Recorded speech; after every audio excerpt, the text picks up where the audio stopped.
You are listening to KC Sports Network, the #1 podcast network for today's Kansas City sports fans. With former players from your favorite teams, informed perspectives, and former insiders, this is the place for you. KC Sports Network is proudly presented by Emprise Bank, your partner in possible. Yeah, I think you get more and more comfortable as the season goes on, you get more and more reps. And so there's even spots where tight ends will come in, there may be a play called to Travis that I'll throw to Jody or throw to Noah, because we have built that confidence in them that they're going to get open as well. And so we've kind of rotated the receivers in and out. I think it makes us a better team. And so those guys all have confidence that when they get in, they're going to make a play, and I'm going to give them chances too.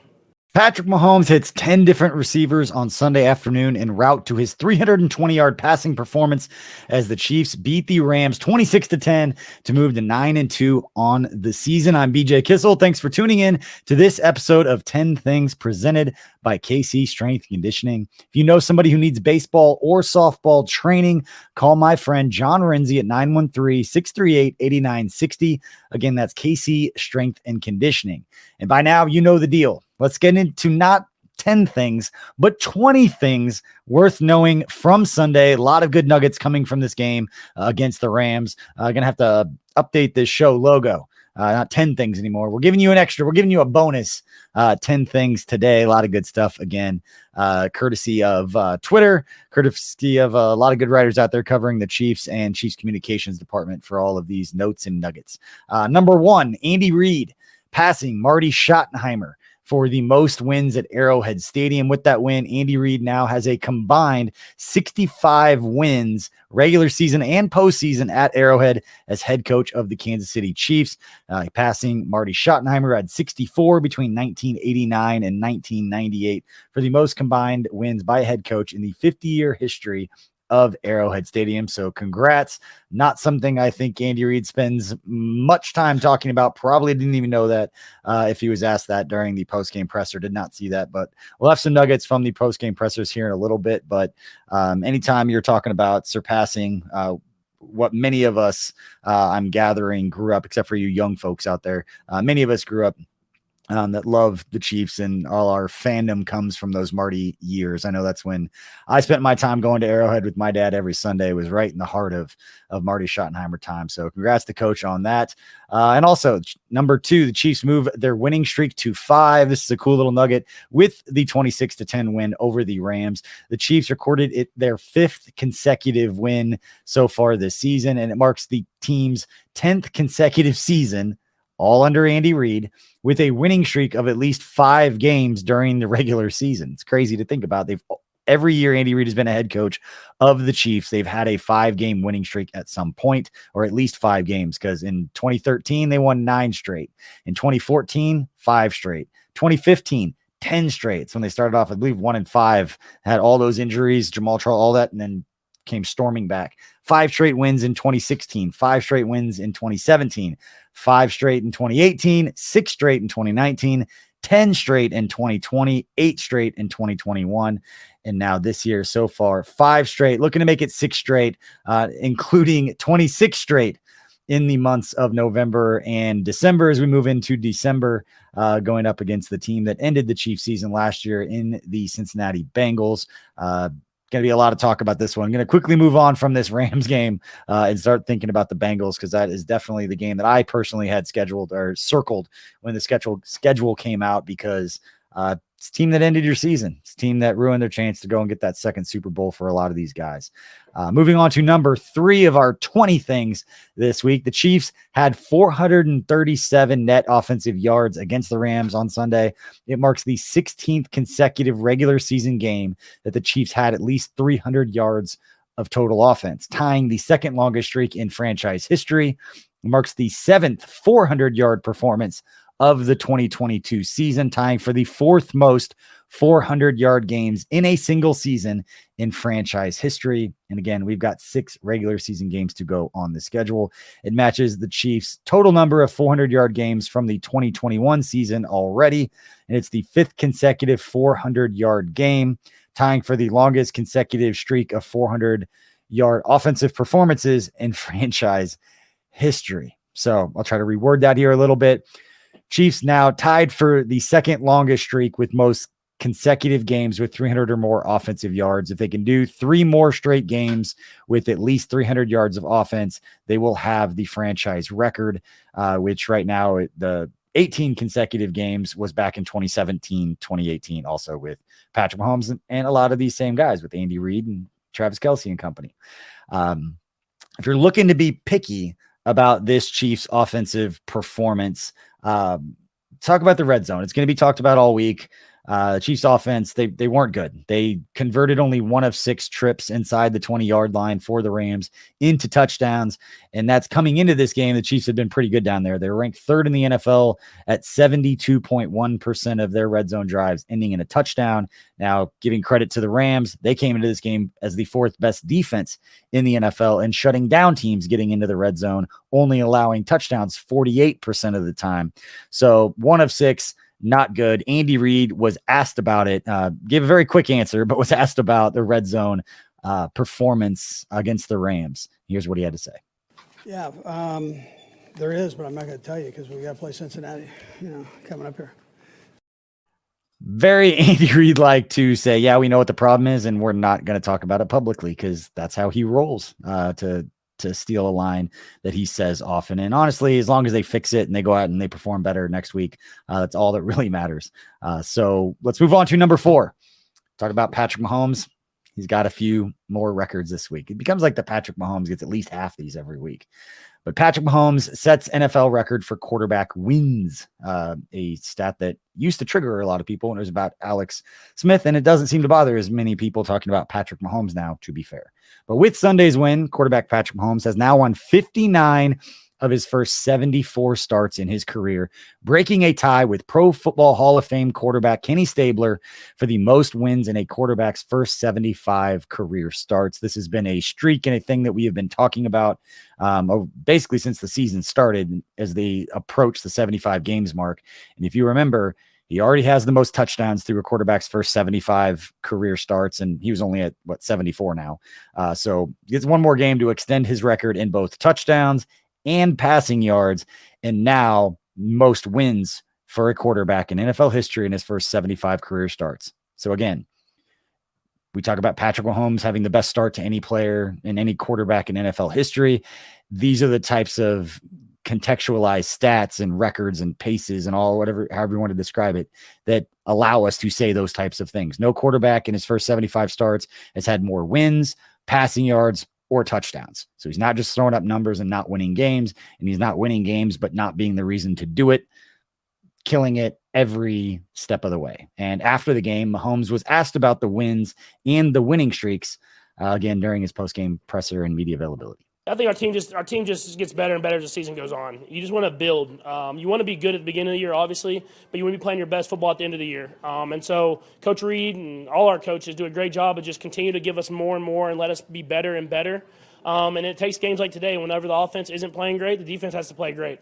And so when you have a good team, that's when you win games at this time of the year.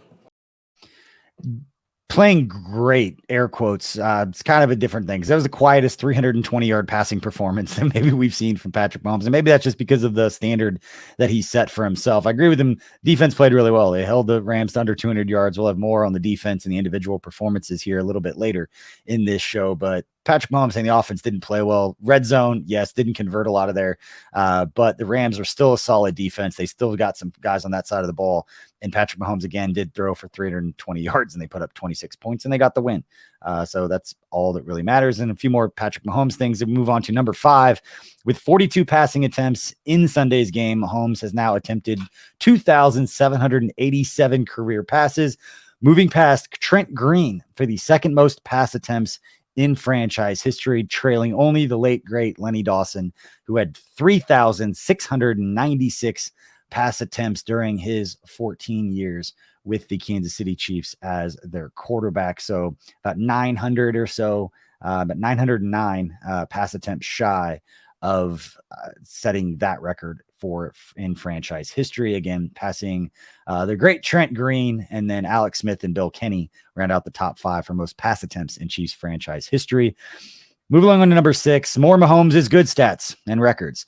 With the 1 touchdown pass in Sunday's game, Mahomes moves his streak of consecutive games with a touchdown pass to 16, dating back to December 12th, 2021. His current 16-game streak with a touchdown throw marks the second longest streak in franchise history, behind his own record of 31 consecutive games set across the 2019-21 seasons.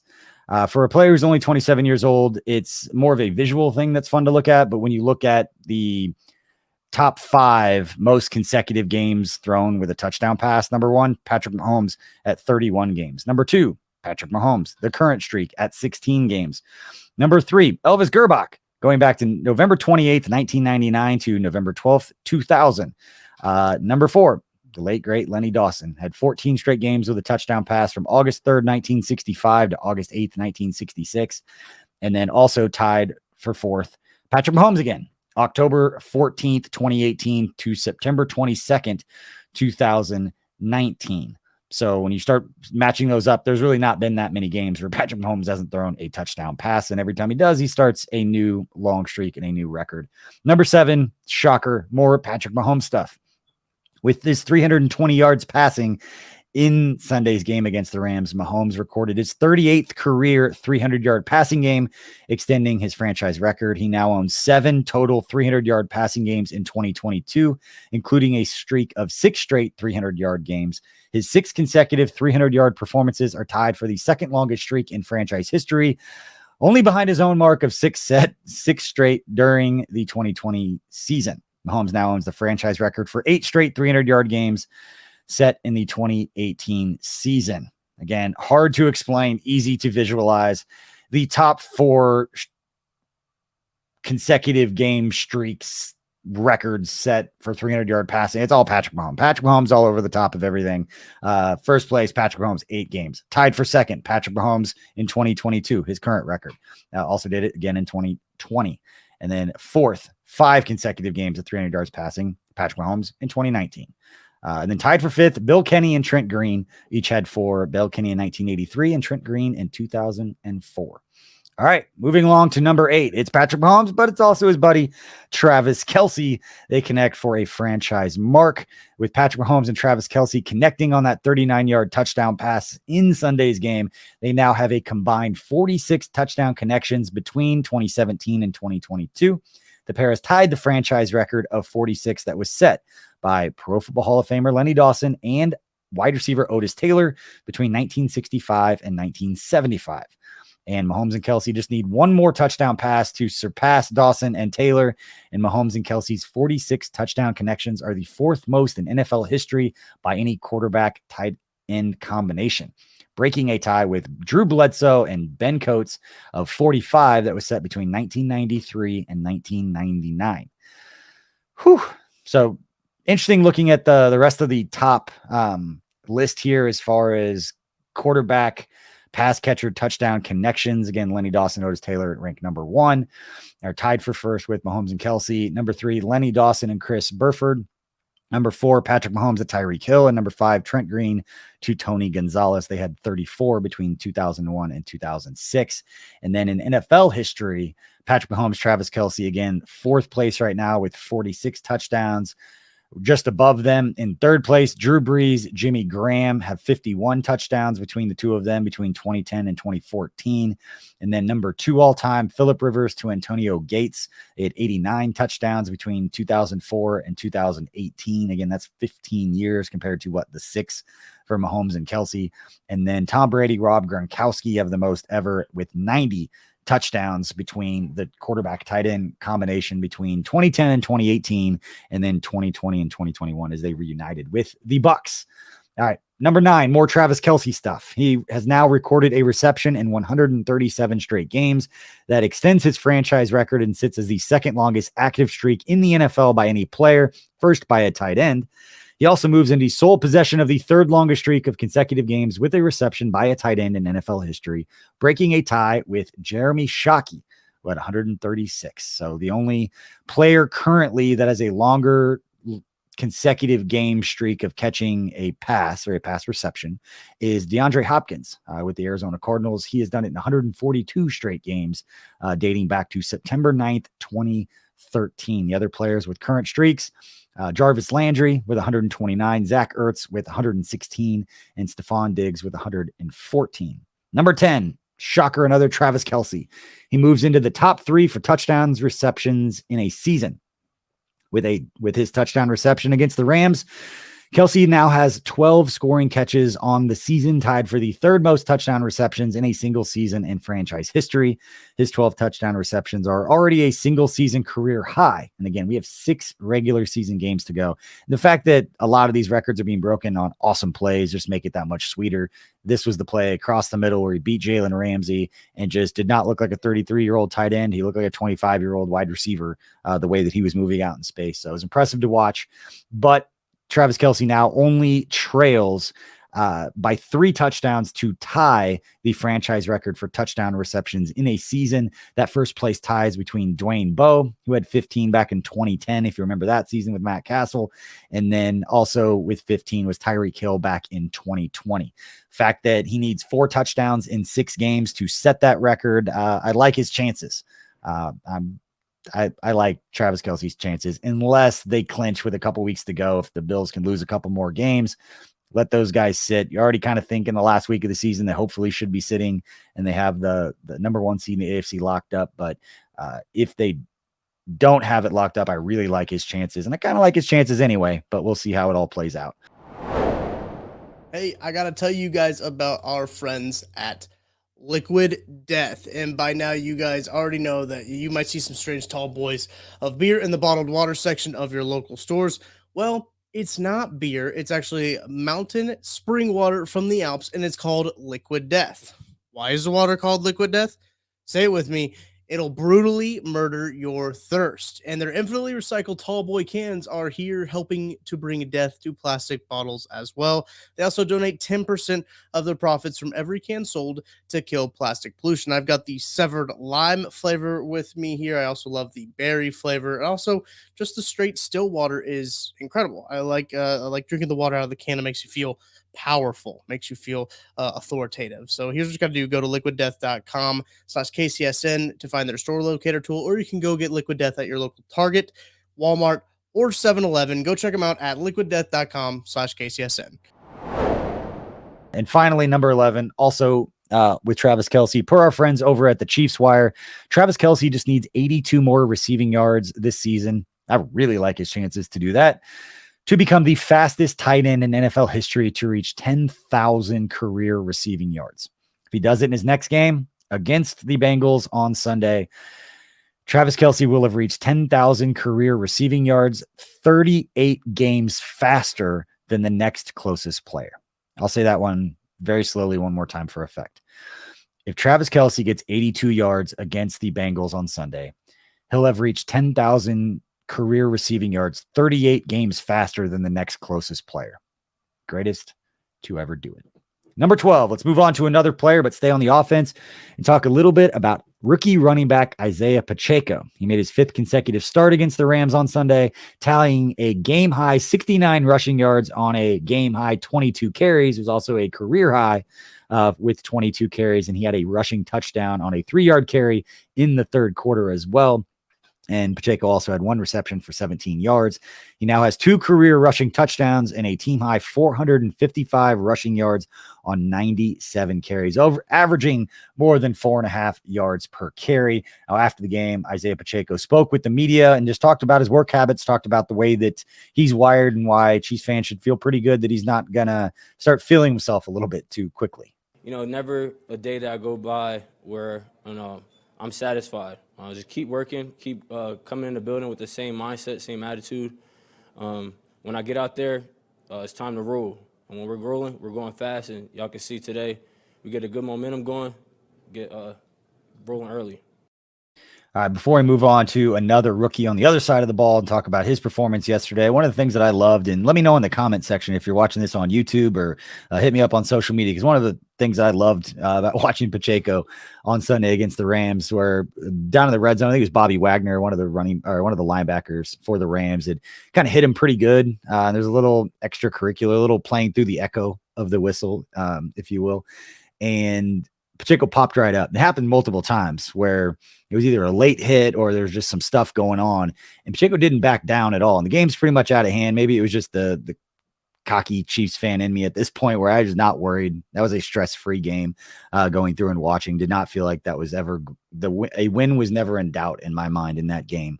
I'm normally pretty even keel until the game is over, not feeling like you can't celebrate too early, but felt like we could in that one. And I loved seeing Pacheco show a little bit of fire. And if it was, I believe it was Bobby Wagner, because I remember thinking, man, that's a veteran player who's been around and done a lot. And Pacheco's not backing down at all. And that stuff is seen by his teammates. They see that he's not intimidated by the moment. He's talked about it often, the leadership, all the different things that, positions that he's been in his life. He's always been the guy, and he's acclimated himself well, it seems like, into the locker room. The guys like him, the way they talk about him, the coaches as well. So I love seeing that fire from him after those plays, getting after it a little bit. Now let's move on to the other side of the ball for number 13, and George Karlaftis recording the first full sack of his career. He recorded a 10-yard sack of Bryce Perkins in the first quarter of this game on Sunday. And it was the first career full sack. He picked up a half sack earlier in the year. So he's got 1.5 sacks on the season.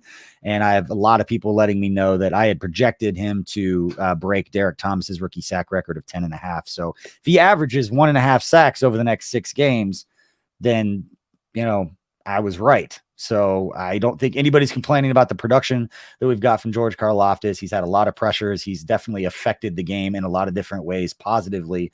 Hadn't been registered in box scores with sacks yet. Hopefully this is a sign of things to come. And I put my money where my mouth is. I bet on him to win Defensive Rookie of the Year. I thought he was absolutely going to kill it based on a lot of different things. I think he's been playing very well. It was great to see him get that sack. But again, 1.5 over the next 6. I'll give him 9, and it'll have tied DT's record. So you never know. A lot of season left, everybody. But he also had 1 tackle for loss and 1 quarterback pressure to go along with that sack in yesterday's game. So good stuff from George Karlaftis. Moving on to number 14, the beast in the middle, the guy that is absolutely should be a finalist, should be in the top 2 conversation for Defensive Player of the Year, along with the Cowboys' Micah Parsons. Obviously talking about Chris Jones. Picked up 1 sack, loss of 9 yards in that game yesterday to bring his total up to 10 sacks on the season.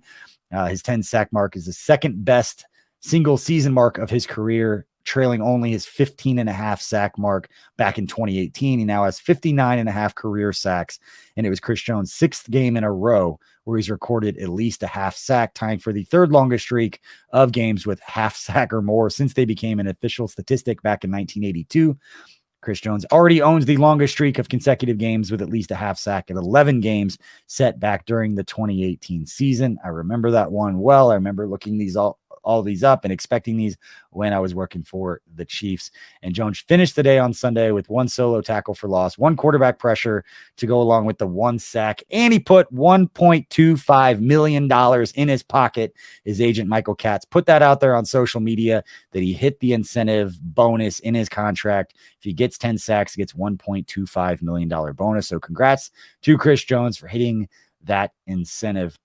And again, he is 6 games shy of, if he can get at least a half sack in every regular season game for the rest of the year, he will break his own record of consecutive games with registering some sort of sack statistic, whether it's half sack or a full sack. All right, moving on to number 15. Nick Bolton records an interception, leads the team in tackles again. Last week on Sunday Night Football against the Chargers, Bolton recorded his first career interception, helping seal that win over the LA Chargers with a 30-27 score. And just a week later, on Sunday against the Rams, Bolton got his 2nd career interception, coming again in the game's 4th quarter. Bolton had recorded a team high 11 tackles, 8 of which were solo, including 1 for loss, as well as 1 pass defensed along with that interception. Nick Bolton now sits 6th in the NFL in total tackles on the season with 106, trailing Zaire Franklin of the Colts, I believe, is number 1 with 122 tackles so far this year. So not that far away. And here's Andy Reid after the game talking about what he's seen from Nick Bolton. Yeah, well, his instincts. I mean, Spags has mentioned that too, but his instincts, his ability to tackle in tight areas and And then also in the field, I think, is big. I mean, he'll tell you that it helps to have a good defensive line too. So he's having definitely an all-pro type season. You know, he's a heck of a football player. That's worth noting because Andy Reid doesn't call out all pro and making statements like that all that often. He doesn't make these big proclamations. And for him to say that he's having an all pro type season is huge praise for Nick Bolton. In Sunday's game, Nick Bolton, his 6th game of the season with 10 or more tackles, tying for the second most 10 tackle performances in a single season in franchise history. Again, context. Nick Bolton has 6 games already this season through 11 regular season games with at least 10 tackles. If he can get 2 more games with 10 or more tackles in the final 6, he'll have the franchise record for most 10 plus tackle games in a season. And that would be surpassing Donnie Edwards, who had 7 games in which he had 10 or more tackles back in 2000, and then tied for second with Nick Bolton right now. Anthony Hitchens had 6 of those games in 2018. And then Donnie Edwards again had 6 games back in 1998 where he had 10 or more tackles. And then tied for 5th with 5 games of 10 or more tackles, Mike Maslowski and Marcus Patton. That was in 2002 and 2000 respectively. So Nick Bolton continuing to get it done. And then after his 10 tackle game, after 3 10 tackle games as a rookie in 2021, Bolton now has 9 career double-digit tackle performances, tying Marcus Patton for the 4th most 10-plus tackle games in franchise history dating back to 1994. Whew. All right, so look at the top 5 seasons or top 5 players with the most 10 plus tackle games in Chiefs franchise history. Number 1, not a surprise here, Derek Johnson.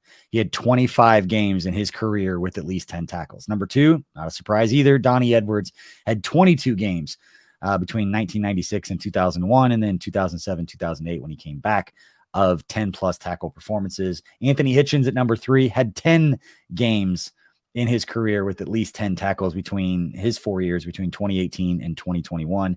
And then again, tied for 4th, Marcus Patton and Nick Bolton with 9 10-plus tackle games in their Chiefs career. So good stuff there from Nick Bolton. Awesome to see the former Missouri Tiger getting it done for the Chiefs defense. And again, high praise from Andy Reid calling it an all-pro type season for Nick Bolton. Hopefully that continues. And I had put some money on this as well. I had put some money down on my DraftKings bet for Nick Bolton to lead the NFL in tackles. So he is within striking distance, although I hope he doesn't get it because I hope he's sitting for at least the last game of the season, even if not a little bit before that. Hopefully they clinch. Bills can drop a couple, and the guys can rest, make sure they're good going into the playoffs. All right, number 16 on our 20 things that stand out from Sunday's performance. Per the NFL on Fox broadcast, the 2022 Chiefs are the second team in NFL history to have at least 9 players with 150 or more receiving yards through a team's first 10 games. The 2022 Chiefs joined the 2008 Philadelphia Eagles, who were also coached by Andy Reid. A total of 10 different pass catchers recorded at least 1 reception in Sunday's game. You heard it off the top. I'll play it again here. Patrick Mahomes talking about spreading it around.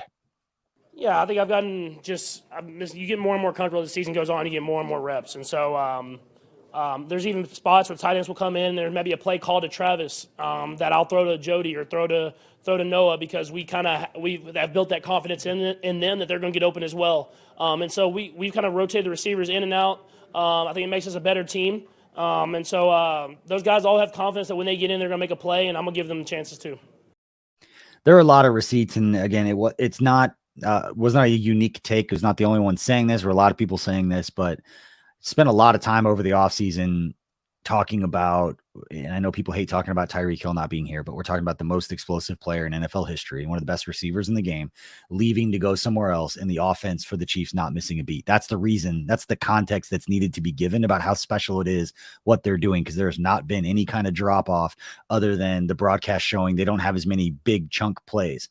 They don't have these 50-yard touchdowns. They're having to methodically go down the field, and what it's doing and what Patrick Mahomes is getting credit for, and what some people were doubting that had never been around him or talked to people that could speak about his ability to read a defense and his ability to get the ball to the right guy based on the way that the defense is playing them. All of that mental acuity of playing the position, I had said all offseason, we're about to see a much better version of Patrick Mahomes because his ability to read a defense and that like eidetic memory was never given enough credit because you're just talking about these crazy throws and the crazy speed with Tyreek Hill and all that it was going to be put on display this year. And it's stats like that that are illustrating that point for all of us who were saying all offseason, he's never been given enough credit for how smart he is and how well-rounded of a quarterback. In baseball, and I grew up playing baseball, so it was, are you a thrower or are you a pitcher? Are you a guy that just throws 100 miles an hour and just throws it by everybody? Or do you know how to spot up? Do you know how to set hitters up, change speeds, move the ball around, all those different things? Patrick Mahomes is more than just a crazy physically gifted player. His ability mentally to understand how to run Andy Reid's offense at a level that no one has seen run Andy Reid's offense or any offense based on all the records and all the paces that we're talking about. It's great to see that people are starting to finally recognize that he's more than just all the physical attributes or getting the ball to Tyreek and letting him do the work. Again, a lot of people knew this. A lot of Chiefs fans knew this, but it's great to see it be put on display again. All right, we're in the final home stretch, the final 4 of the 20 things that stood out. And I'm going to take a break after this one. There's a lot of talking, everybody, but appreciate y'all hanging in there. All right, number 17, Brian Cook gets to Bryce Perkins. Rookie safety Brian Cook recorded a 5-yard sack of Perkins in the third quarter of Sunday's game against the Rams. It was Cook's first career sack, and he finished the game with 2 solo tackles, including 1 tackle for loss to go along with that sack. If you remember the play that he had the sack on, not to take anything away from Brian Cook, but there was like 19. I don't know how that's mathematically possible. There was like 19 different people that had an opportunity to sack Bryce Perkins on that play. It's the one that nobody could seem to get him on the ground. I think ended up technically pushing him out of bounds. I remember it because I was screaming, "Where's George Karlaftis?" You know, if we have to pick up a couple sacks like that to get into striking distance of DT's record, I will take it. But it was Brian Cook who ultimately, I think, pushed Perkins out of bounds and brought him down on that play. But congrats to Brian Cook. I've got some more playing time on Sunday with Juan Thornhill being held out with that calf injury that Andy Reid doesn't seem the way that he's talked about it, that it's a very serious thing, but obviously kept him out of the game. So good to see Cook registering some stats and making some plays for the Chiefs defense. All right, number 18, L'Jarius Sneed, talking about guys who make plays, recorded his first interception of the season against the Rams on Sunday, picking off Perkins and returning it 26 yards in the fourth quarter, one of 2 fourth quarter interceptions, along with the one that we mentioned earlier with Nick Bolton.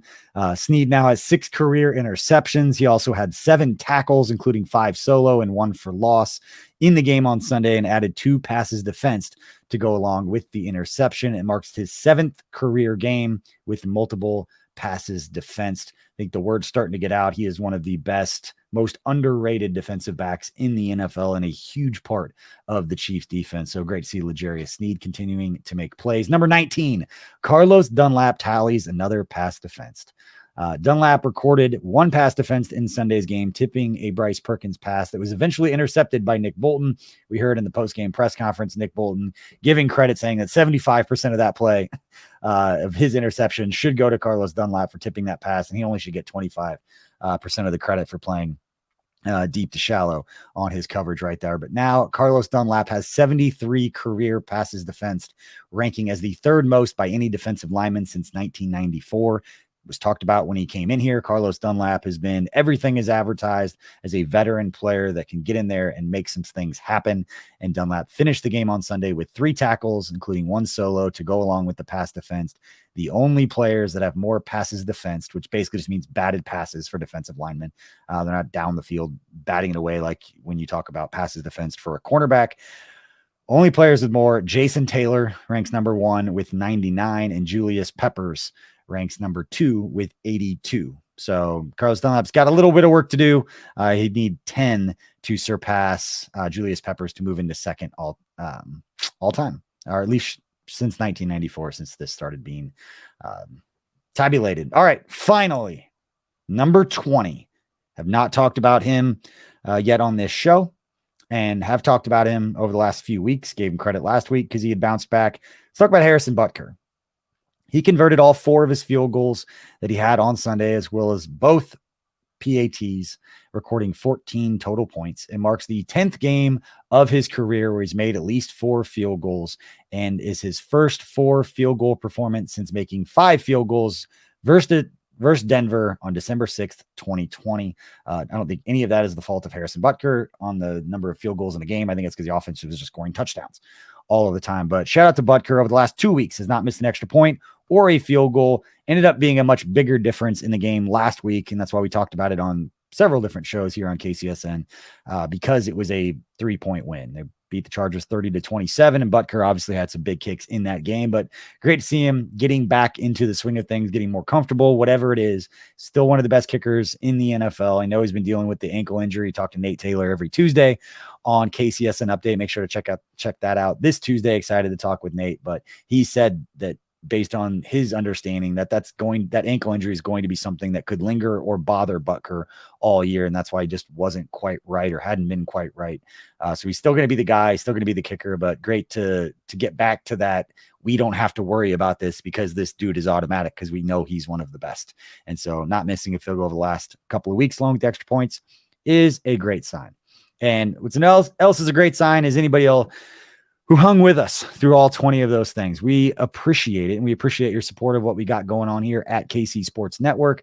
We'll have plenty more content for you. Don't forget to check out One-on-One with Mike DeVito and Jeff Allen later today on Tuesday, and then on Wednesday, you get Matt Castle and Matt Hamilton breaking down Patrick Mahomes in the offense. Derek Johnson, Craig Stout, Mike DeVito will be breaking down some film on the Chiefs defense later this week. So we'll get right back into the swing of things and make sure that you guys are completely prepared, or as prepared as possible, for that game on Sunday afternoon against the Cincinnati Bengals. Again, when the schedule came out, it was the one game I had circled when we did all the content. When the schedule came out, say, what game are you most looking forward to?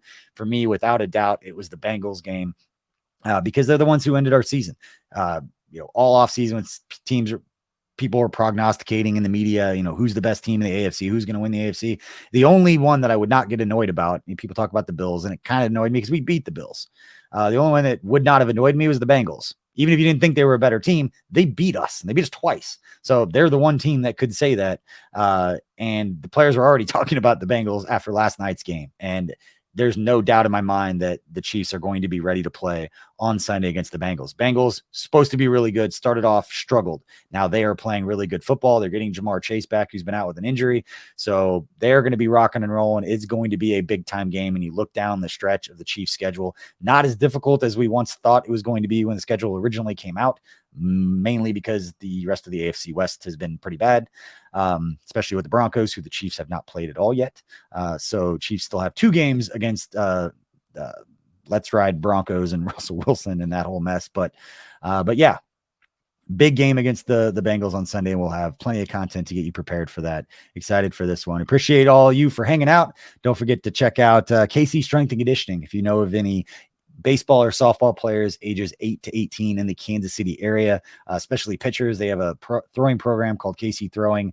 Sent hundreds of dudes to college, a lot of dudes in the major leagues right now that have trained with John and his staff. And I've known John for 20 years. We played baseball together in high school on a travel team. And even back then, he was a fitness dude that if you had a question about how to maximize, your body's performance on a baseball field, we went to John back then, still going to John right now. It's where I'm going to take my family when they get to that age group. So anyway, appreciate all you for hanging out. We'll see you all next time.